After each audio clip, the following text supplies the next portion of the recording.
How's it going, America? I'm Libby Emmons, and this is the Pod Millennial on the Just the News podcast network. You can find out more about our show at thepodmillennial.com. This is the Pod Millennial with Libby Emmons.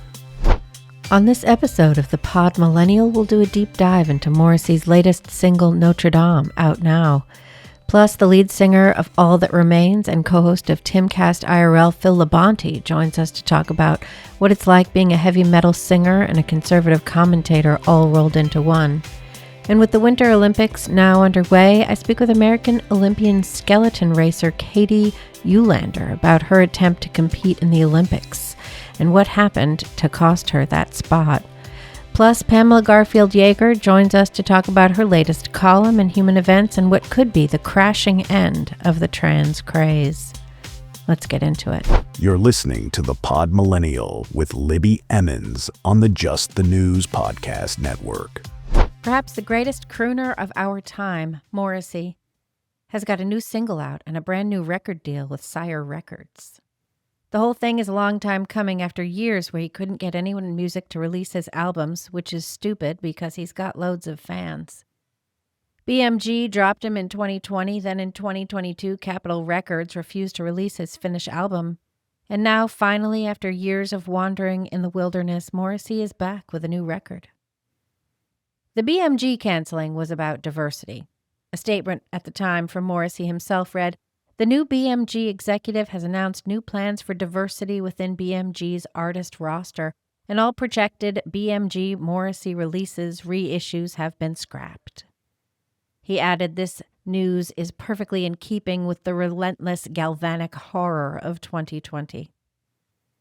And so he set about touring. I caught a couple of these performances and even had him cancel on me a few times in classic Morrissey fashion. It's worth it, though. He always puts on a killer show, and when he digs into some of the Smiths' repertoire, all us diehard fans lose it, like girls in Elvis concert footage, except with a little more irony and decorum. Some of the tracks on the new record are ones that he's tried out live before fans, such as the recently released Notre Dame, about the fire at Paris' most iconic Catholic cathedral. The song is a testament to what the loss of the church meant.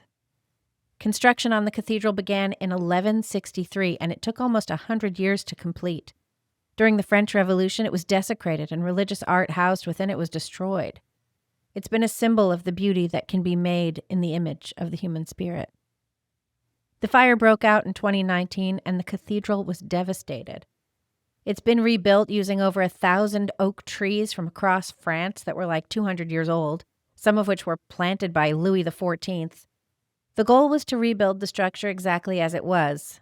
Some absurd climate people complained that cutting down the trees was ecocide. In 2019, people felt like the blaze was something of a gut punch to Christianity and to Western civilization. Morrissey was among these. Notre Dame, a cold hand just touched me. Notre Dame, we will not be silent, his song says. We're in an age where beauty is derided, where we're told repeatedly that which we perceive of as ugly is actually beautiful. When we're told by culture at large that our highest goals, traveling to the stars, for example, is something to be ashamed of. We used to have cultural elements that elevated our spirits. The Song of the Lark at the Chicago Art Institute, the Veiled Rebecca at the High Museum of Art in Atlanta, the Ave Maria. The Cathedral of Notre Dame is among these breathtaking testaments to the soaring heights our souls can reach. There's a lot of schlock out there passing for art these days that doesn't just celebrate the worst aspects of humanity, but encourages those worst ways to continue. It's hard enough to try to do right, never mind having endless messaging telling you to go ahead and do wrong. Morrissey isn't about that. He finds the beauty in the human soul and seeks to elevate that, even when it's hard to see or buried under layers of artifice. Unlike other high-profile stars with long careers, Morrissey hasn't maintained a youthful leftism, and this has not served him well with critics, though fans don't seem to care. Unlike most aging rockers, Morrissey keeps gaining new fans. When you go to his shows, it's not just a bunch of Gen Xers. There's a bunch of Hispanic 20-somethings who know all the words to Every Day is Like Sunday, too. I've been a fan since I was 14 and heard his songs on college radio. The radio station from Providence barely came into my boombox, so when I wanted to listen, which was pretty much always, I propped the boombox up in my open window and snaked the antenna up between the pane and the screen, hoping to get it in just the right position to snuff out the static. Sometimes it worked, but I listened even when the fuzz got in the way. Morrissey was worth it. I went to the Hanover Mall with my friend Caroline one Saturday afternoon in 1990. It was a rare day that I got to go to the mall with my friends. It was always contingent upon getting my morning chores done, but that day I must have done it all because I found myself in Sam Goody with enough money to buy 2 tapes, and I knew exactly what I wanted. The first was Morrissey's Bone a Drag. It had tracks that I'd heard on college radio, and I really didn't want to have to wait for radio play anymore. The second was the Smiths' self-titled. I wanted Meet His Murder too, but as I said, I only had enough cash for 2 tapes, and Bone a Drag was a definite. I'd never heard anything like it before, and I dare say I haven't since. It was just a year later when I got to see my first Morrissey concert at Nassau Coliseum in Long Island. By then I was living with my mom and her new family in Philadelphia, going to a new school, and magically I'd met a few girls in my year who also loved Morrissey, had his posters on their walls the way other girls had Marky Mark Wahlberg. My mom drove us from Philly to Long Island, sat in the parking lot while we went in, and then drove us all home. I still see this as an epic effort from my mom. And it was a killer set list. Starting with Sister I'm a Poet and ending with Angel, Angel, Down We Go Together before he left the stage rather abruptly, if I recall. We were gobsmacked, me and my friends, and when we all got back into the car to head home, at least a 2-hour drive, we were awash in how amazing it all was. At home in my room over the garage, I played his music loud, knowing all the words, wanting to feel the edges of my consciousness merge with the music around me until I didn't know where one started and the other began. This is how I got through much of my teen years. The other thing that helped were books, and it helped my fandom that Morrissey has always been rather a bit bookish himself. My only hope is that the next time I buy a concert ticket, he doesn't cancel. You're listening to The Pod Millennial with Libby Emmons on the Just the News Podcast Network.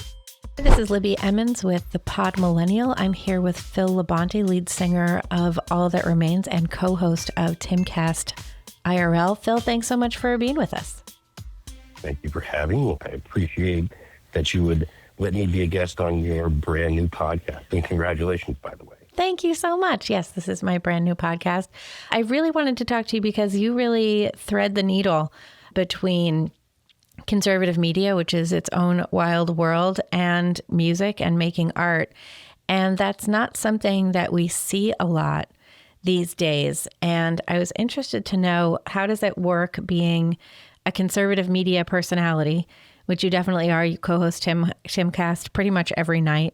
And then also going out on the road into the world of music, where primarily what we see from the world of music is a lot of really entrenched leftism. What's that like for you? Your assessment is right. There's a lot of entrenched leftism. I think a lot of it is knee-jerk. I think a lot of it is people don't put a lot of thought into their politics. And there's a lot of people that generally just want to sound nice, right? Like it sounds nice to say deporting people is bad. Right. And nice does not equate to good, but it's nice. And it's also easier to say, I want the thing that doesn't upset people, doesn't cause strife or cause problems in society.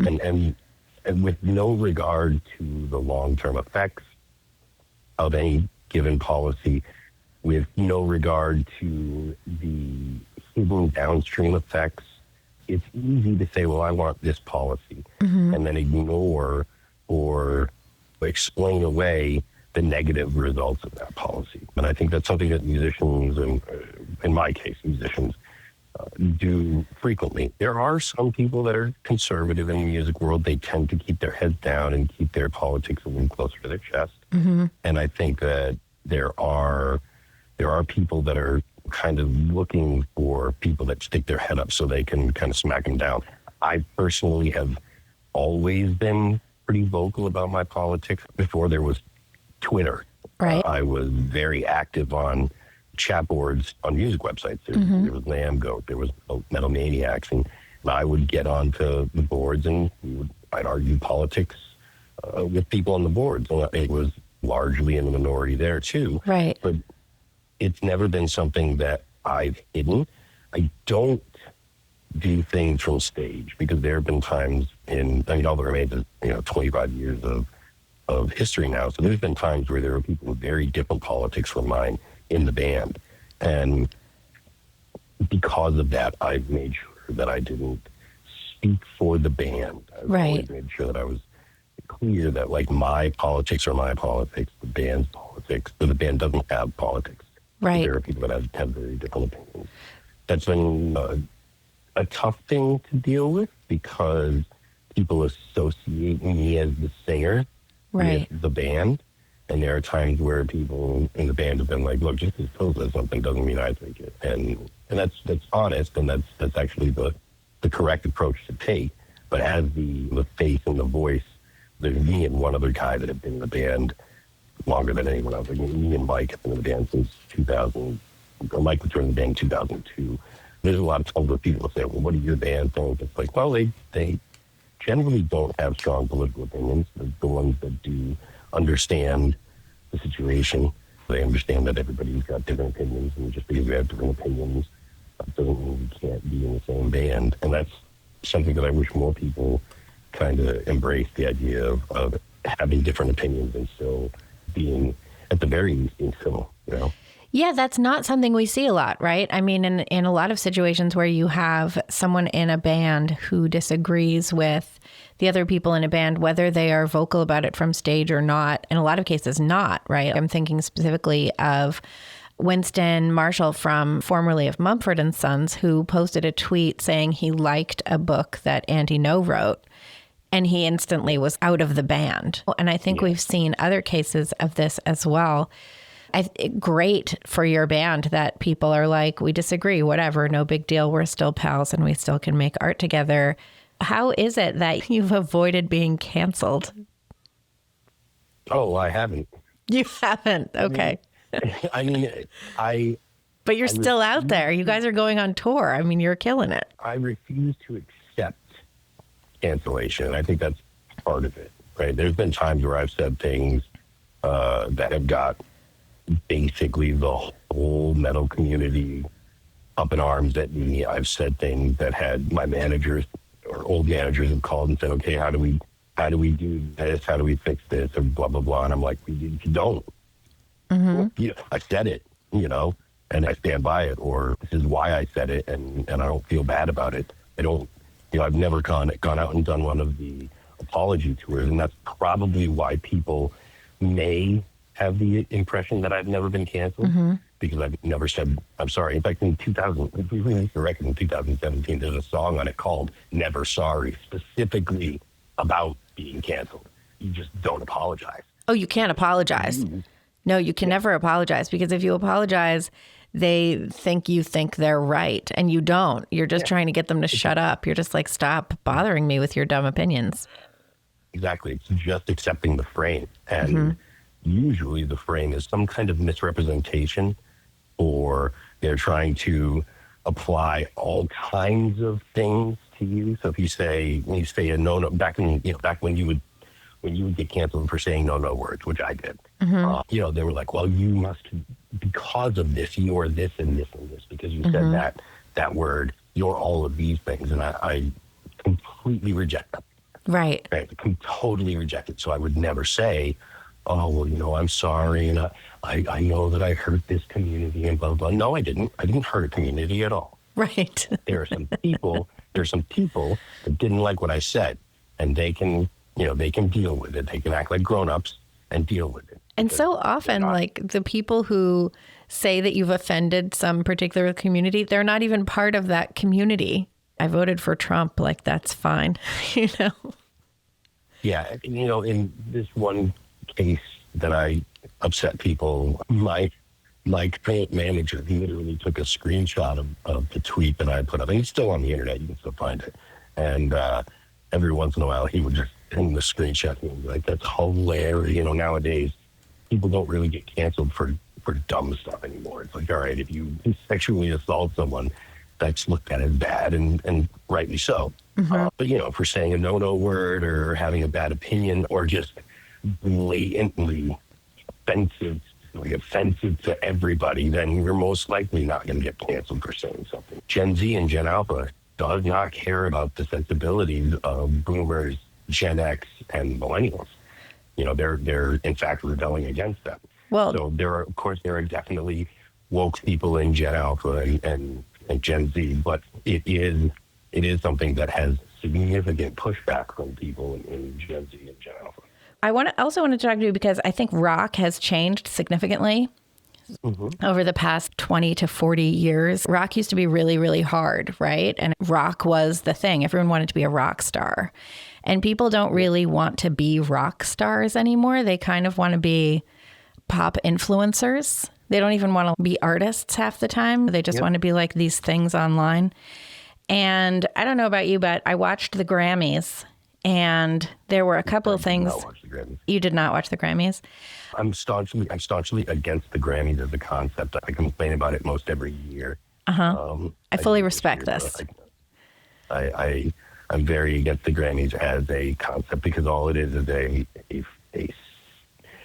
a group of people, particularly when it comes to metal. It's a group of people that don't know anything about metal, making decisions about who the coolest metal band is. And it really just boils down to the networking, right? If you're a manager, you release a record that's doing well and your manager knows the right people, they'll go ahead and put the word in, you should nominate this band, you should vote for this band, et cetera. There's nothing organic about it. I think that's true with the Oscars, too. I think that's true with all of them. I like the fashion. Yeah. What can I say? I like to see the ridiculous outfits. Very feminine. Yeah. But rock isn't the same as it used to be. I think that even when you look at the networking of the Grammys, or even when I check my Songkick to see who's playing and what bands I can go see, a lot of times the rock has been really softened. It's not as hard as it used to be. The bands that were sort of stalwart tough guys are crowd-pleasing, party line towing shills. What happened? And you guys are going out on tour. You do really well when you're out there. I'm stoked to come see you, which I'm planning to do. What is the state of rock and roll, and what's next for this essential American genre of music? So there are some newer bands that are just massive, right? This one band in particular that's not really new. There's a thing called Falling in Reverse. Okay. Lead singer's name is Ronnie Radke. He's very anti-woke, and he's very vocal about it, but he's also, he's kind of like the bad boy of heavy music now. There's a band called Bad Omens that actually we toured with them in like 2018, and now they're playing arenas. They play TD Garden. And oh, damn. So they're huge. And there's this band called Sweet Token, recently came out maybe 5 or 6 years ago, and we're incredibly huge. And I wouldn't say that they're less heavy. There's more influences in a lot of music. And I guess this is a part where I'm going to toot my own horn. But back in the 90s, you didn't have a lot of bands that were mixing screaming and singing. Right. And then bands like All That Remains, bands like Killswitch Engage, kind of the early metalcore bands kind of were the first bands to do that, where you had like really actual singing and actual screaming in the same song. And now, 20 or so, 25 years later, it's normal to hear a band having screaming parts and singing parts. In fact, you mentioned the Grammys, one of the bands that I think probably won a Grammy, but was definitely nominated, is a band called Spirit Box. It's got a female singer, and she's a great singer. She's got a pretty cool scream, and like they mix that kind of thing. But the idea of the bad boys of rock and roll or heavy metal, that's largely gone away. There are some bands, like I said, Ronnie Radke. Ronnie Radke actually did time. He was in jail for a little while. Well, you have Jelly Roll. He was out of jail now. Yeah. Whereas Jelly Roll is not really a metal guy. No, not at all. There are some of them out there that still are like pushing back against what is considered politically correct and stuff. There aren't a lot of them. A lot of the reason, I think, is because nowadays you need industry support so much, because really whether or not your band is going to be successful matters What matters is, are you going to be on the right playlists on Spotify? Are you going to be, are you going to get the right tours? Because it's not just a matter of, will a radio station play your song? It's, Which is what it used to be. Yeah, that used to matter a lot. And nowadays, that isn't even a thing for the most part. I mean, there's a handful of radio stations, terrestrial radio stations, that still matter and still cater to their audience that still has an audience. Right. But it's not something that is constant or is reliable. You have to make people at Sirius XM radio happy. You have to make people at Spotify happy. And those people largely have a significant political bent. Right. There was a person at Apple Music that was very, very unhappy with All That Remains for a little while. I think it's gone away now. But I heard a story that our name came up, and one of the people at Apple was just like, "Yeah, we're not talking about that." Ooh. So not even about the music, just about the political ideas that you have that isn't even representative of the whole band. Yeah, and so that kind of stuff happens a lot, and artists know. So they kind of keep their heads down when it comes to that kind of stuff. They don't to discuss their politics a lot. And I think that there are huge bands that have different people that have different politics. There's one band in particular, I'm not going to name them, but they're a very well-known metal band. And one of the dudes in the band is extremely left-leaning, very, very much on the, you would consider him very woke. And then there's one dude that is as MAGA as you get. Like, he is like straight up MAGA. And, they make it work. They're a huge band. You're not going to say who that is? No, I'm not, because I'm friends with the guy, and I don't want to go ahead and be like, oh, there's a MAGA guy in your band. Everyone wants to know now. Of course they do. So we can go support them. But yeah, they make it work. They're kind of a band that's had internal strife their entire careers, so it's nothing new to them. Right. But they make it work, and so you can do it. But yeah, it's tough to be a vocal counterculture, or whatever you want to call it, just against the left, and be and be looked at as a viable artist. So yeah, because if you're a leftist artist, you get praised for speaking out about it. I was looking at like all of the recent celebrities talking about anti-ICE, and I was like, oh, I wonder what they said about BLM, trans, climate change, and Gaza. And of course, they were on the left side of all of those issues. There's this like agreement that they're all going to agree on these issues, that they're all going to have the leftist perspective on these issues. When you look at their perspective on each one and what they say about each one, it almost directly contradicts what they say about the other. So right now you have this whole thing of no one is illegal on stolen land being said by people who own mansions on what was once, of course, some Native American land or what have you. Yep. You have people saying immigrants built the country. And it's like, no, I think you misspelled colonizer there, because that's actually who built the country. And then these are the same people who say like, Palestinians have a right to all of this other land, but it's like, isn't it then stolen land? It's like they have this total disconnect between their views. And it's not that they have a cohesive worldview or a cohesive political perspective. It's like they have cherry-picked different ideas that if you believe all of them, each one represents a sort of completely different value system if you dig into it. But instead, it's just, what's the thing? The issue is never the issue. The issue is always the revolution. Exactly. That's the way to understand it, right? It's not about any individual issue. It's what pushes the revolution forward. It's what moves the dialectic, right? So it doesn't matter what the issue is. Is this counter to what basically the United States was built on? Is it counter to the right? If it's counter to the right, then it's good. If it's counter to the left, then it's bad. That's as far as it goes. That's literally all it takes. And some people don't believe it. Like when you're like, look, it's just a friend-enemy distinction. Right? Like people are like, I don't believe it. I don't believe it. There's all these, there's nuance and there's nothing. It's like, no, there's not.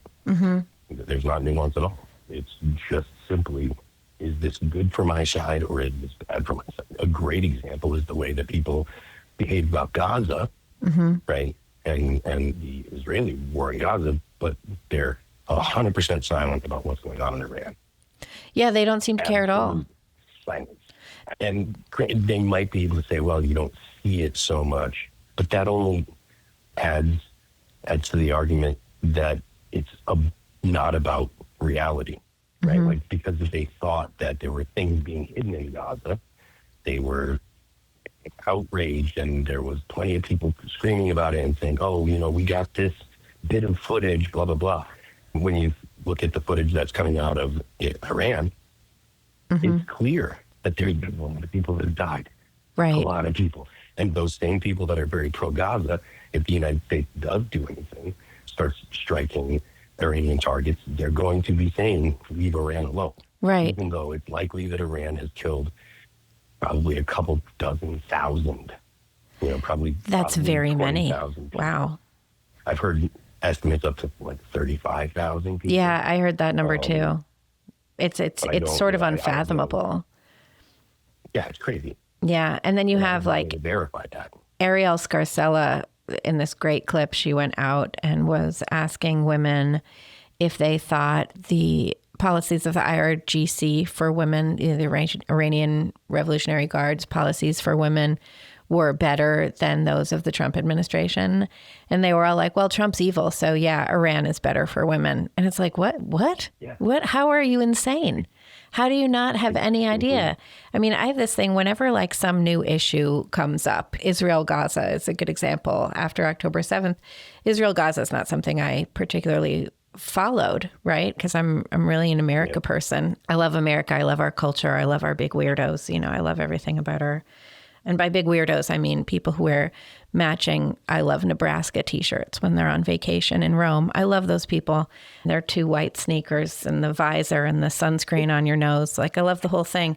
Anyway, I love us, I love Nebraska t-shirts on their vacation in Rome. That is perfectly American. It's so American. I love how no matter where Americans go in the world and no matter what race they are, it doesn't matter, Black person, Asian person, Hispanic person, white person. If you're American and you show up somewhere in the world, everyone can tell you're American. And I love that. I love how we just we're always leaning on something. We can't stand up straight. We're like, where's the relaxing going on here?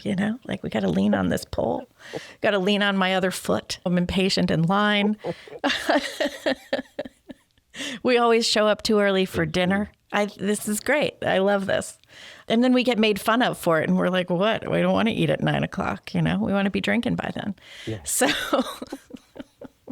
anyways, what was I saying? Oh, yeah. So after the October 7th, I better do a deep dive and understand all of this as best as I can. So I did this whole deep dive. I'm reading, going back 1800s, whatever, dig, try and understand something.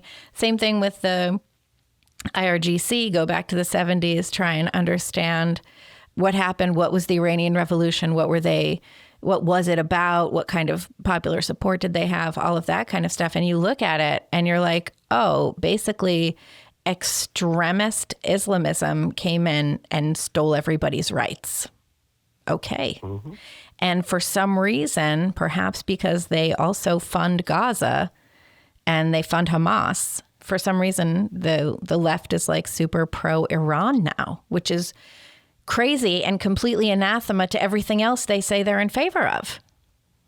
They're only pro-Iran because it's anti-American. Mm-hmm.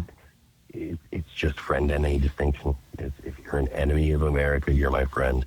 They really don't put a lot of thought into it. They put enough thought into it to be able to argue and say how bad America is. But if you discuss it with them, it's always turned around at, well, America's bad. Right. It's always, well, America bad. It's never, no, the IRGC is good for these reasons, and it's actually got popular support in Iran, and this is why it's never that. It's always, well, America shouldn't do this, and America's bad, and blah, blah, blah. It's not some deep philosophical agreement with the theocracy in Iran, right? It's not that they're even... Not even that they're pro-Muslim, or pro-Islam. They're anti-American. And they'll say, I think that theocratic Islam is bad, but America, first America bad. It's not deep. No, it's not. And when I was a kid, there was one year when there was on the 4th of July, there was an effigy of Gaddafi being burned at our town bonfire, which was crazy. We used to always say America is the worst form of government except for all the rest. We used to have this idea that America was really not so bad. And in the 90s, which you mentioned before, there was so much artistic creation from the people of our age group. Like everyone wanted to be a writer or a poet or a singer or start a band, and people were starting bands, or people wanted to go travel the world and write about it and do things. I don't know if I'm just not seeing it as much as I would have if I'm part of that much younger age group. Are the kids getting out there and like making garage music? Are they starting bands and doing all this stuff? I see a little bit on Instagram here and there, but that's about it. I imagine there are not as many doing that. I think that part of the reason is because making music doesn't take a band anymore, right? Like in the 90s, if you wanted drums, you had to have a drummer. Now you could just get a Mac. It's not like just bad sounding drums. It's this kit recorded in this room, and it sounds just like that. If you listen to enough music, or you listen to, like, so there's this room in Western Mass called, we've done a bunch of records there, Zing Studios. I know what a snare sounds like in that room. The shape of the drum room is a particular way. It's kind of an odd shape, and the reverb has a sound. And I've heard enough records recorded in that place that if you solo the snare and you're getting room, just, with room mics, with room reverb, I can hear that room. And nowadays, there's the ability to record stuff and sample stuff. The fidelity is so high that you can literally recreate that. Sometimes it's not even recreating. Sometimes it's just taking a recording of it, and when you put that sample in, that's what it sounds like. And it is, to most people, it's indistinguishable. There might be some audiophiles out there that have really good hearing, that listen to a lot of stuff, that'd be like, well, you can hear because of this and because of that. But once you go from a WAV file to an MP3, because an MP3 is significantly lower fidelity, most people don't realize it, but like the stuff that you're listening to is actually, if you're streaming it off of Spotify in your car, you're probably listening to an MP3, and it's not particularly high quality. It's not really great sounding. And most people, honestly, they're listening to the car while they're texting, or they're listening to the song in their car with the road noise and the sound of the tires hitting the pavement and the windows a little open. Maybe they're smoking a cigarette, and that's how they're listening to their music. I don't know. That sounds like a little bit of paradise, what you just said right there, Phil. Turn it up really loud, windows open a little bit, you got your cigarette, you got the tires hitting the pavement, throw in some sunglasses, and you are talking about a spectacular Saturday. I'm sure that's spent hundreds of hours doing just from all the time touring.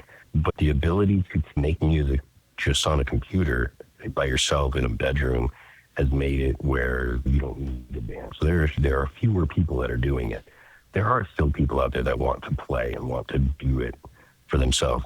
One of the things that the internet has done is really allowed people that do want to apply themselves to really get granular about songs and practice in a way that was never possible before. Like you can, there are apps for, I play guitar for myself, so this is what I'm most familiar with, but you can sit down and slow a song down. It doesn't detune, it's the right notes, and practice along with it at 10%, 20%, 30%, all the way up to 100% speed.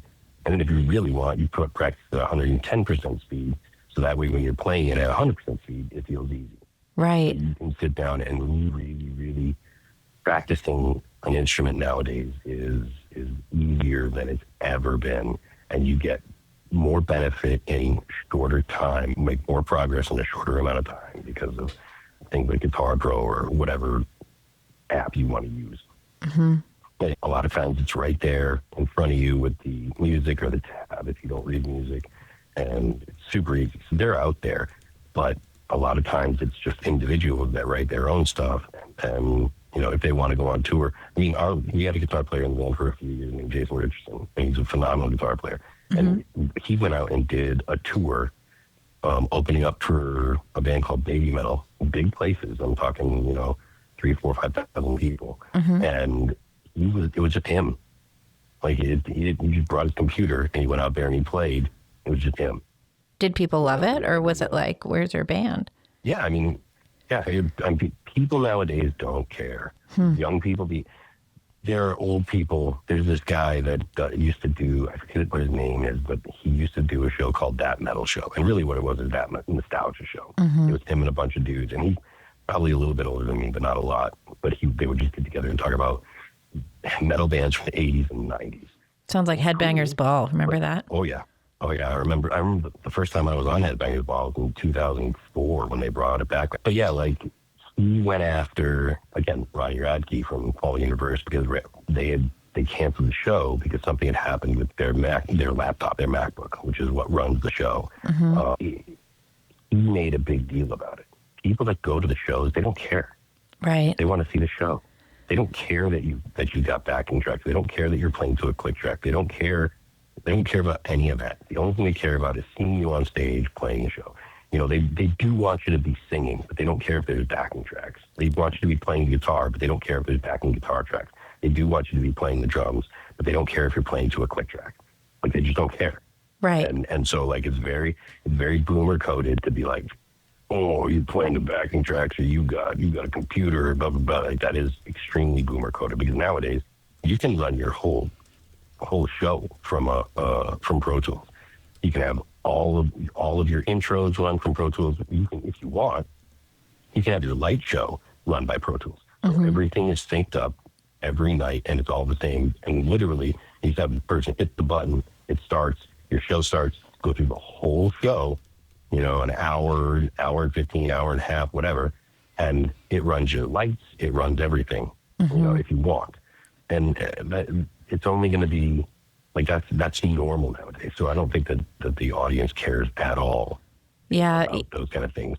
Young people nowadays, computers and samples and all that stuff is so ingrained that they don't care that it's not just 5 guys on stage playing. Right. You know? I remember that from theater too. Like, things just started changing, and it was like, now you can run your sound and your lights and everything just from one board. And I remember trying to like coordinate my hands to run sound and lights from separate boards at the same time, because like, that's how broke our show was. We just have to do it ourselves. Nowadays, we all run video monitors, and our monitor rig is run off of an iPad. And we have like 3 iPads on stage. So at any point, anyone in the band can go over to the monitor board, the iPad, and change their stuff. You will have a guy on stage, like guitar tech and stuff, that'll help out. But once you get that stuff set up, you can do it yourself. You don't need to bring. It makes it way easier because you don't need to bring an additional body just for monitors. So you get your monitor mix set up by your front house guy, and then you adjust it a little bit for whatever show. That's one of the time-saving things about touring nowadays. That's pretty fascinating, actually. I hadn't thought about it like that. Well, I really appreciate your taking the time today. And if people want to come out and hear All That Remains on tour, where can they find tickets? You can go to allthatremainsonline.com to get tickets. We've got VIPs for the tour coming up. We're going out with Born of Osiris and Dead Eyes. We're starting on April 29th in Albany, and we'll be out through most of May. You can check out the band at Apple Music, Amazon Music, Pandora, Spotify, YouTube, and Deezer. Awesome. Phil, thanks so much for being with us. This is the Pod Millennial with Libby Emmons. Subscribe and download every Tuesday. This is Libby Emmons with the Pod Millennial. I'm here with Pamela Garfield Yeager, who is out with a new piece in Human Events about the shift in the trans craze and how it might finally be coming to an end. Pamela, thanks for joining us. Hi there. Thank you for having me. This is very exciting. Yeah, I'm really excited to talk to you about this. You've been covering trans for a long time. You have a background in mental health, and I was really interested in your piece because it talks about these latest developments. There's really 3 massive things that just happened. There was the $2 million lawsuit that was won by Fox Varian, who's a detransitioner. She had a double mastectomy at 16, and she sued for malpractice, essentially. She won that case in New York. We also had what was it? Why don't you tell me? The plastic surgeons? Yeah. Yeah, what is their acronym? But yeah, the Association for Plastic Surgeons. I should have memorized their acronym. They just declared that it is no longer ethical to do gender surgeries on minors. And then right after that, the AMA, the American Medical Association, also made a statement. The president, I believe, made a statement that they do not believe in doing gender surgeries on minors. They've been doubling down on this for years and years. People have lost their careers for this. And now suddenly there's a lawsuit for $2 million, and two of the major associations have declared that they no longer support these surgeries for children. Yeah, I found the one, specifically the AMA, really surprising because it was just Yeah. in 2021. They said gender affirming care, sex changes, is medically necessary, evidence based care that improves the physical and mental health of transgender and gender diverse people. And they had organized a whole letter to tell governors not to pass legislation that bans child sex changes in their states. And that was 2021. So what's the big change here? What happened to make these medical associations suddenly decide that it's not good to disfigure children? Yeah, I think the mighty dollar has a lot to do with this. We know that these surgeries and even the hormones, the puberty blockers, are all a multi-million-dollar business for these agencies, and they're very incentivized to keep it going and keep pretending that this is supposedly medically necessary, that this is supposedly suicide prevention for children, to make these irreversible changes. But now that there is a lawsuit that has dictated that at least one case has shown that it is malpractice, and there are several other lawsuits in the pipeline right now, including the high-profile Chloe Cole case, I think that they're scared, and I think they finally realize that their time is up and they need to jump off of this ship.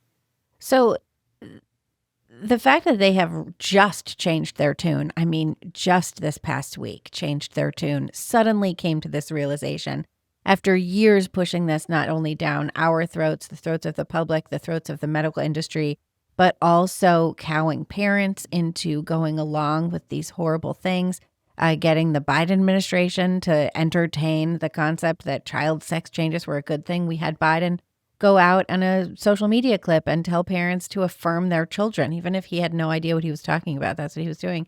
And now we have these sudden changes. How is this going to impact not just the medical community, but the mental health community? Because in a lot of these cases, and in the Foxvarian case, it wasn't just her surgeon that she put the focus on, but also her therapist. Yeah, I believe it was a psychologist who also got sued. And as a mental health professional who's been fighting my own field here, I'm very happy about this. I'm honestly not sure how they're going to handle it. I would love to be a fly on the wall and see how these organizations are handling it behind closed doors. I think they're scrambling. I think their brains are exploding. I think many of them are true believers. So I'm wondering how they're handling this, how this is, they're going to come forward after all this news. I've been tempted to put in some of the forums and asking them, what do you think of this? But then I don't want to be blocked from everything because I like to see what they're saying. Yeah, it's important to know what the people you 100% disagree with are saying. And you've gone into some of the trainings. You've sort of gone undercover in some of the trainings to expose different aspects of how the trans craze has been pushed in mental health, which has been great. What has your experience been looking at these trainings and how pervasive it's been? And do you think that the trainings that are coming up, do you think that they're going to talk about the reversal of course, or do you think that they're going to ignore it? How do you think things are going to go forward here? Well, first, to answer your first question, how is my experience in those trainings? I can't even put words to how insane they are. Absolute madness. I knew it was bad. The ones I originally went to was in 2023, which was really at the height of all this, where they were not hiding at all. now I think they're doing a little, hiding isn't really the right word, but they were really bold at that time. Mm-hmm. And now they've calmed down slightly. I think they're not as bold as they used to be. But they talked about how the DSM was wrong about gender dysphoria, not because they don't believe in sexes. It's because it was too binary. Mm-hmm. They said that the DSM is too binary because of this non-binary concept or this non-gender concept. They named out loud about Marxist theory and critical race theory. They said puberty blockers are completely reversible as wearing a different outfit and getting a haircut that can grow back. Mm-hmm. There were so many things that I couldn't believe. And this was a doctor. Oh, by the way, this is Dr. Joanna Olson Kennedy. Yes, that taught she's the this one worst. luncheon that Yes. I went to this in person. I got to be honest, I wasn't as savvy then. I didn't know who she was. I wasn't in the know of all of the big names at that time. Mm-hmm. I sort of learned afterwards. Yeah, this I was had the doctor, nightmares. just for listeners and to explain why Pamela would have nightmares about Dr. Joanna Olson Kennedy. She was operating on teenagers and patients, UCLA, is that right? The LA Children's Hospital. But she was operating on children. Thousands of people came through her doors for this. And she famously said that if young girls have their breasts removed in service, she didn't say this part, but in service to this lie of sex change, she said that they could just get them replaced, get silicone implants, as though there's any real comparison between having your healthy breasts that you were born with and replacing them with plastic. Yeah, she has said so many crazy things. Since 2012, there was a clip that's been circulating. She used the suicide lie on TV, saying she was asked, "Well, how do you know if a young person can make a decision for gender surgeries?" And she said, "Well, they can go and make a decision to kill themselves." Right, that's manipulative crazy. answer. And this is something that's been pushed across the board, right? This came up, I think, in the Fox variant. This has come up when other detransitioners have talked about this, that they and their parents were told that they were going to kill themselves if they didn't get to do this. And instead, they end up with increased depression and increased health problems because they've gone through with these different things. It's the repeated lie. Would you rather have a dead daughter or a living son? Mm-hmm. Or vice versa. And parents are blackmailed. They're emotionally blackmailed. Mm-hmm. And now many have caught on to this lie and recognize that it is really what a borderline personality, disordered personality person would do, threaten suicide to get what you want. But for many years, people were not aware that that's what they were experiencing, that they were being manipulated in this way by professionals that they trusted. That's the really shocking part, too, is because in so many ways in our culture, we have therapy and mental health services pushed as the solution, as the cure to so many issues, whether it's trans or homelessness or, not liking your parents or abuse or any of these other things. Therapy has been pushed almost as a sacrament of the leftist religion. And so to have it be completely bastardized, it really brings into question the efficacy of the profession itself. And I know that's something that you've been dealing with as well and trying to correct. Do you think, what's next for therapy? Is there going to be space now for therapists who refuse to go along with this stuff? Are people going to, because I know that that's something that you've dealt with. How are the therapists who have essentially been ostracized because they refuse to lie to their patients going to be treated after this? Are they going to be welcomed back into the profession? How does it go? I don't know. Yeah. Many of the, radical leftist therapists, they have been very radicalized by their graduate school programs and by every single continuing education credit program that is out there. So it's going to take a long time for therapists to turn around. I think they're the worst of the worst. I know we all look at teachers and see how crazy excuse me, crazy the teachers are. I think the therapists are even a notch higher than the teachers. Hmm. So I don't know. I think it's going to take a long time for them to turn around. And I would not trust a therapist without a lot of vetting. Thanks so much for talking to us today, Pamela. Where can people find more of your work? You can find 2 books on my website, thetruthfultherapist.org. I wrote a children's book called Froggy Girl about self-acceptance, and I've written a parent's guide called A Practical Response to Gender Distress. And you can find me on Twitter or X at True Therapist, on Instagram at the.truthfultherapist. Pamela Garfield Yeager, thanks so much. More of the Pod Millennial with Libby Emmons. This is Libby Emmons with the Pod Millennial, and we are here with Katie Eulander, 5-time Olympian in the sport of skeleton and world champ in 2012. Katie, thanks for coming on today. Thank you. I'm really honored to be here and to be able to tell my story. Yeah, I'm excited to hear it. So I was very intrigued by your story because you do skeleton, which is, to me, I love the Winter Olympics. I love watching all of the snow sports and ice sports. And the skeleton looks the craziest one, as far as I can tell. This is head first, right? How fast do you end up going on this? Well, crazy is a matter of perspective. I think it's smarter to see where you're going. Unlike the bobsled, they crash. You got a 500-pound sled to worry about. Mm-hmm. We are free to pursue the speed, and we catch up to 80 miles per hour.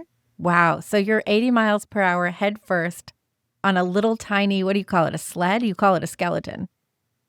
It's a sled. It's a but sled. sometimes Okay. we refer to it as a lunch tray or a cookie sheet. A cookie sheet.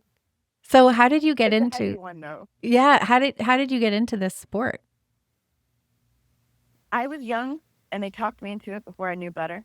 Okay. I met someone at a gym. She had her head shaved, tattoos, piercings, very intimidating looking woman, I guess, to anyone else. But I saw her squatting weight, and all I saw was an athlete. Mm-hmm. So I walked up to her and I said, "Hey, do you sprint?" And she's, "Yeah, why?" And I said, "Do you want to race?" And she looked at me and she goes, "You're blanking crazy." And I was, "Oh, hey, sorry. Yeah, my name's Katie. I used to run track and I haven't been able to race in a while. Thought it'd be fun." And she just started laughing. She turned out to be a bobsledder. We became friends, and she talked me into trying skeleton. I tried out, and 4 weeks later, I was national champion in 2003. Wow. So four weeks from starting a sport to becoming national champion. And now this year you were trying out for the Olympics. You were qualifying for that. The Olympics, of course, are in Italy this year, the Winter Olympics. And what happened? What happened that threw you off track here?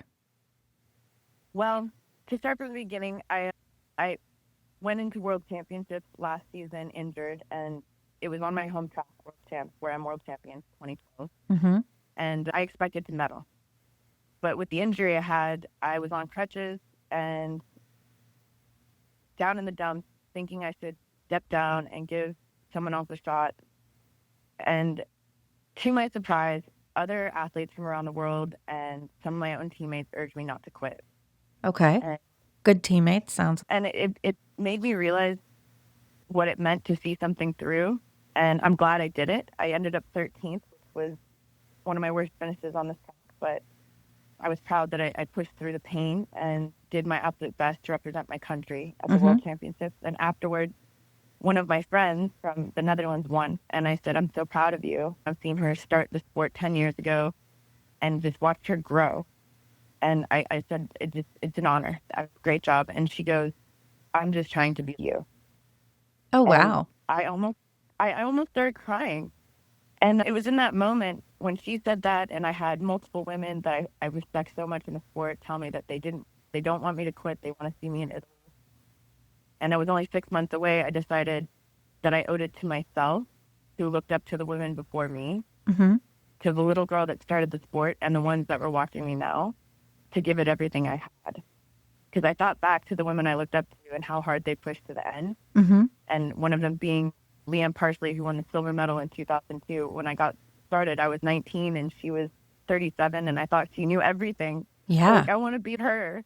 And So I raced her to make my first Olympics, and she inspired me so much. I thought if I had watched her quit, how much would that have changed the way that she gave me this inspiration. And I want to do that. I want to show that what Lindsey Vonn is doing right now. I'm injured, but there's still a chance, and I believe in myself. And that belief and that journey is what inspires other people.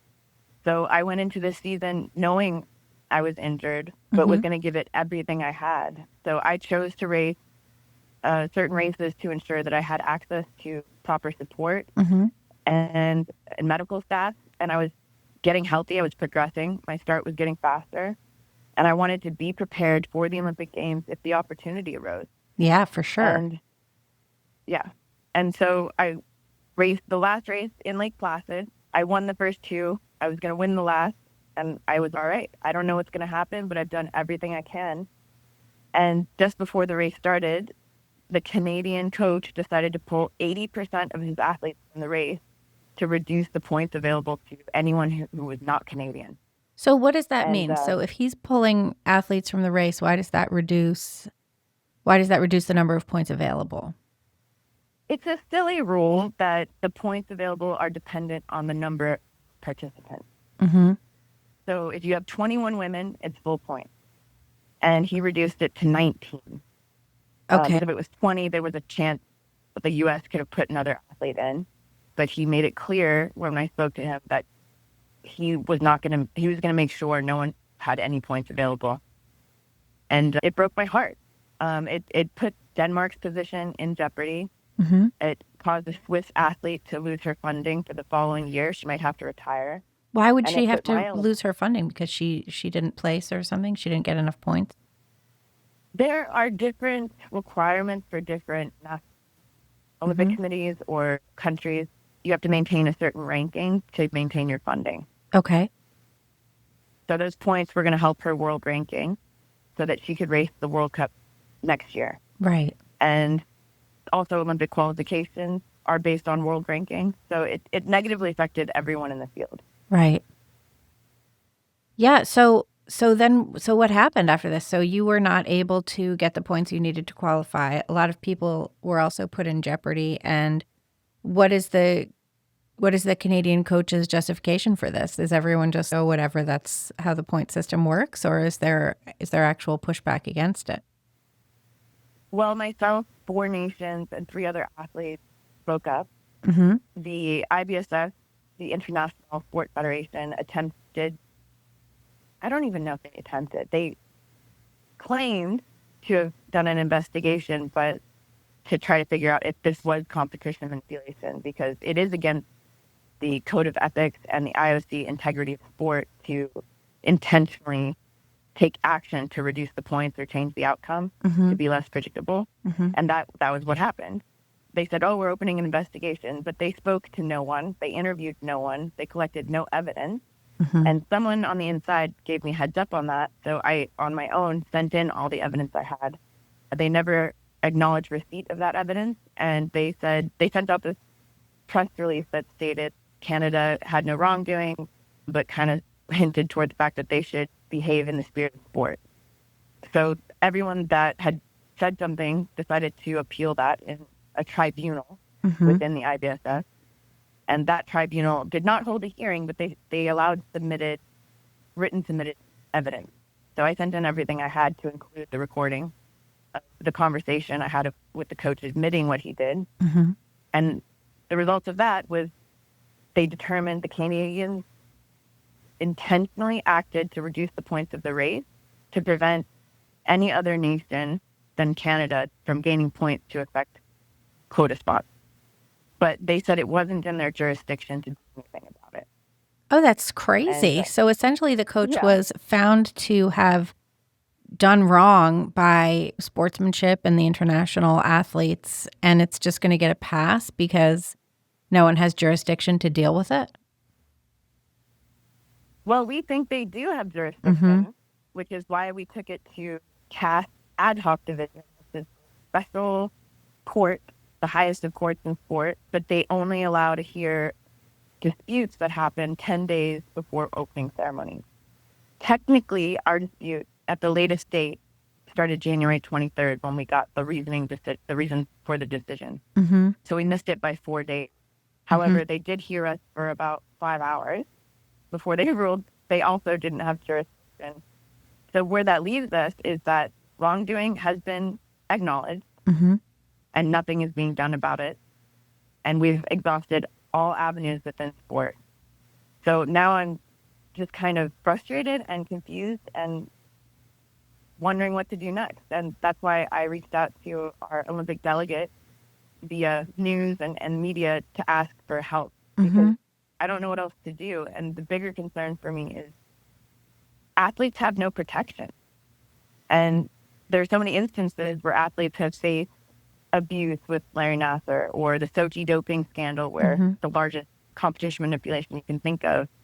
And this, which affected, I'm the most known, but it affected 13 countries and all the athletes in the race.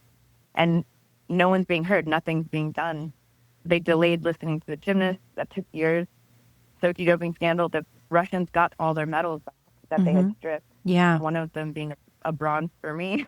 Oh, no. And Yeah. so, and now I've missed the opportunity to make Olympic history for the U.S. in being the first woman to compete in 6 Olympic Games. My first being in Italy in 2006, and this would have been my last in 2026. Also in Italy, so it would have been a nice bookend. It would have. Yeah.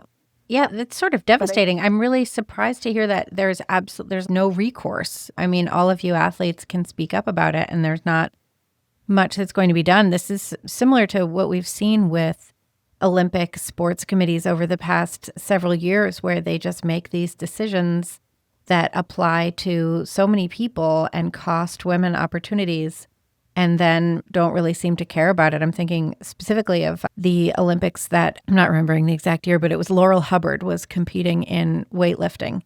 And is a male who was competing as a woman for New Zealand. And what I most remember about that Olympics is not that Hubbard lost, but that Olympic quality women's weightlifters were prevented from competing for New England. And the way that the women looked when they lost to Hubbard was they looked so ashamed and sad. And I was thinking, I remember watching that whole thing unfold, and they should have a chance. These women should have a chance to compete fairly. It's not right. But still, it takes years for the Olympic sports committees to make any kind of changes. Is there any chance that you're going to be able to compete? The only way forward now is a wild card or an extra. Mm-hmm. The IBSF has had my federation request an extra spot allocation due to extreme circumstances. The USOPC requested that before the tribunal reasoning was given, and Mm-hmm. the USOPC deferred to the IBSF. So she said the IBSF has to agree, and then they can ask the IOC. Mm-hmm. We've been waiting 3 days to see what they'd say. And I'm praying, and I'm just asking for help and support. And I think prayer is the best support I could get. Mm-hmm. But I think on a bigger scale, this isn't a moment, and it's an opportunity to show that athletes can be heard and that justice isn't delayed. Because so many times, especially with the gymnasts, with certain instances where fairness is decided later, it hurts athletes' careers, lives, their livelihood. That one athlete might not be able to compete anymore. He's going to retire at 22. It breaks my heart.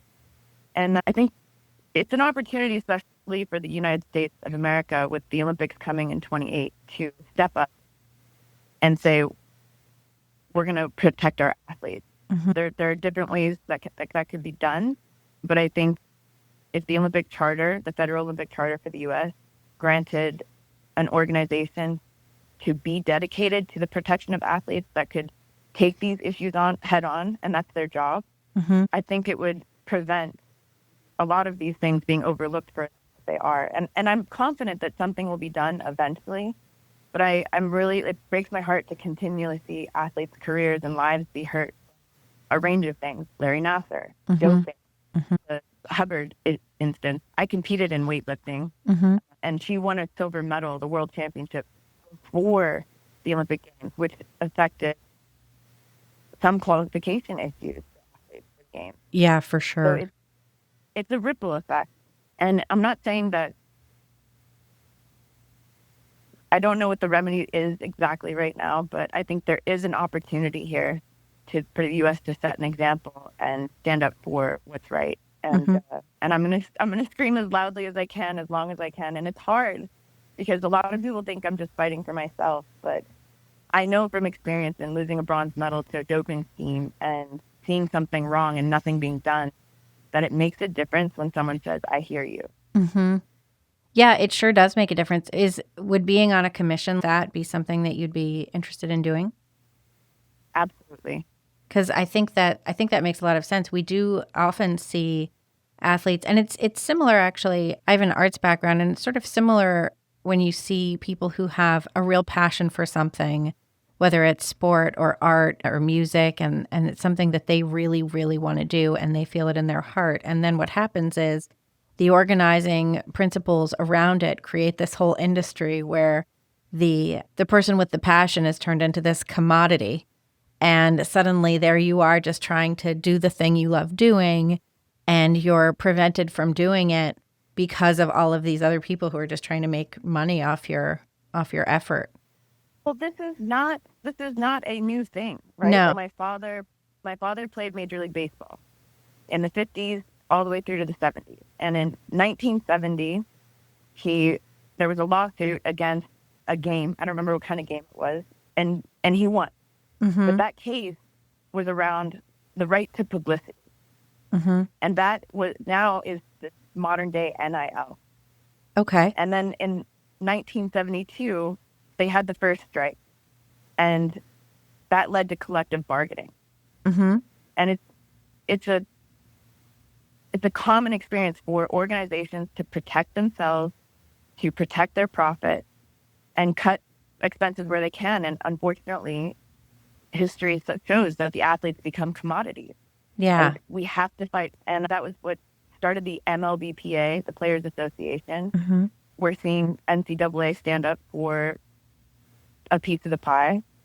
And I think we can see a shift in sport right now where athletes' voices, it's not just about us being heard in the media anymore. We need a seat at the table with these organizations to be taken seriously. Mm-hmm. And the only way that'll happen is if we have an organization that's created for us to do that. And I honestly think the U.S. Constitution is the best example of anyone in the world, because it has 3 branches of government Mm-hmm. that are meant to balance power and check itself. And in the world of sport, we right now have the organizations and doping control. They created doping control because they realized they couldn't protect and promote sport at the same time. And I think we're realizing now, in this moment, that we can't protect the athletes and promote sport at the same time. Yeah, that's Because interesting. the cheating can be navigated through WADA, USADA, and those organizations, the anti-doping agencies. But we also need to start looking at competition manipulation and protect that. That's the hugest threat to sport, and it's invisible, and it's a bigger threat potentially because it takes a network. Mm-hmm. It would be on the same level as the Sochi doping scandal, which took an entire country. It was statewide, and the KGB. I mean, it's a spy movie. Right. Yeah. And I think, how is one athlete meant to fight something that when you're going against an entire nation that had a statewide operation that was so sophisticated, that had the KGB there to switch out doping samples and ensure their country won a medal? And then you have me, who lost the bronze medal by myself. I don't have the U.S. government helping me. Right. I don't have an organization that's fighting for me, and I'm going against Putin. Right. Yeah, that's a rough one. No one wants to do that. Yeah. But I mean, it's funny because it sounds extreme, but I swear it is somewhat of the reality. And I guess that's why, after going through that, I didn't hesitate to call out to our president or our Olympic delegate, J.D. Vance. Mm-hmm. I'm like, I need a Vance plan. Yeah. I need help to figure this out. We need help to figure this out, because this is bigger than me. It's bigger than one event. It affects all of sport, and I am so proud to be a part of the United States of America, and I'm so excited to have the Olympics come to the U.S. Mm-hmm. It would make a dream come true to see the United States stand up for the rights of athletes in a space that goes above politics and shows that these values matter to all of us. We had 15 nations back us in standing up for this. Mm-hmm. And it shows that integrity matters to everyone. Yeah, or at least it should. Have you heard back from the vice president's office? I did get a ping, Mm-hmm. but I'm waiting to hear back. Okay. And I was shaking in my boots because I had called out to the media and had hope, but I think I turned into a nervous little girl when they called initially, because I was wholly smoked. Right. And all the things I wanted to say overwhelmed me. And I was just so honored. And the fact that they even heard me is a dream come true. I don't know if they can do anything. I honestly don't. And I reached out to them because I've exhausted all avenues that are available to me. Yeah. But I hope they see that this is something that's bigger than myself. And I hope it's seen as an opportunity for the United States to protect athletes and make the Olympics safe when it comes here in 2028. So if people want to find out more about what you're doing and how to support all of this, where can they go to find you? I am on Instagram, which is KateU11. Mm-hmm. I'm on Twitter as KatieU11. Mm-hmm. I'm on Facebook, just as my name, Katie Ulander. LinkedIn and TikTok as KateU11. Okay, great. I know TikTok's a little scary, but Well, it's all a little scary. So I know. social media is a lot. Thank you so much, Katie. I really appreciate you joining us today. Thank you, Libby. It was great to meet you, and thanks for having me. You've been listening to the Pod Millennial. Join Libby Emmons every week for the latest in politics, culture, and the stories shaping our world. Thanks for spending time with us on the Pod Millennial. We'll be back next Tuesday with more conversations about the culture shaping America. Subscribe, share the show, tell a friend, and follow along on social media. Visit thepodmillennial.com to find all our episodes. See you next week.